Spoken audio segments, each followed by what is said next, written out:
Glory is here. Okay. Hi everyone. Yeah. My name is Glory. Yeah, welcome, Glory. Okay, I don't remember any sexual molestation, Yeah. but I knew I had a sexual perversion. Maybe it was the fact that I didn't grow up with my dad or something, but it came to this point in my life where I thought men were not important, True. you know?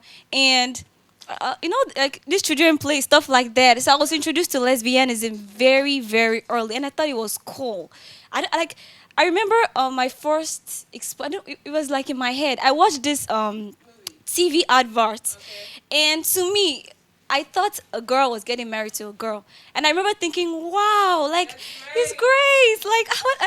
Like to me, it was interesting and stuff like that. I didn't even know it was bad. Like that was the root of the lesbianism stuff. So I grew up with that mentality, and growing up, it was like most of my friends like were lesbians. Like they were just getting attracted to me and Yeah, stuff like because it that. wasn't you.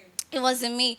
So I grew up that way, struggling with my sexual identity, struggling with lust. I was reading novels, and they just like reading romantic novels just like Help flooded you. me with Yeah. lust, like so I was struggling with all these things, and on the outside I was looking so holy, so good, but there was Innocent this root. face. Yes, there was this root down on the inside of me, and I knew like I needed help, but I didn't know where to get help from, because you talk to some people and stuff like that. So it continued like this for a while until I came into personal fellowship with God. And little by little, He started taking those things away. My misplaced sexual identity, lust, masturbation, and stuff. He started taking all these things away. But that was not all. Like when God told me that I had to speak up, I was like, oh, not again, and stuff like that. Yeah, I, I understand where you're I, coming from. I remember watching this Jackie Hill Perry a message. She was a lesbian before, and like she was speaking up, and I thought, wow, I like her courage. I would really love to speak up one day, but I didn't even know where to start. So I started like in my room, like talking to nobody. Imagine myself one day like telling people. I talked to my family, and I remember one day this friend of mine came to my house. She's a very close friend. We've been close for a number of years, and I just like told her, and she was like, you too." She was Exactly.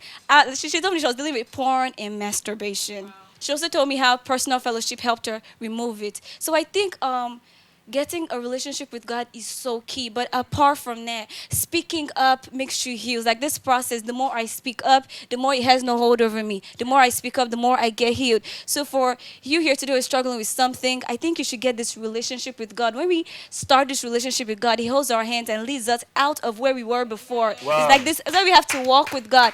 Salvation is like coming from. It's like God delivering you, but this walk is like it's not a day's job. It's It's a a process. thank you, it's a process. So this healing is a process. It doesn't happen in a day, but as long as you walk with God patiently, He's gonna deliver you from everything. Wow. So that's my Wow. story. Yeah. Okay. Anybody Do we else? have someone else that actually want to speak?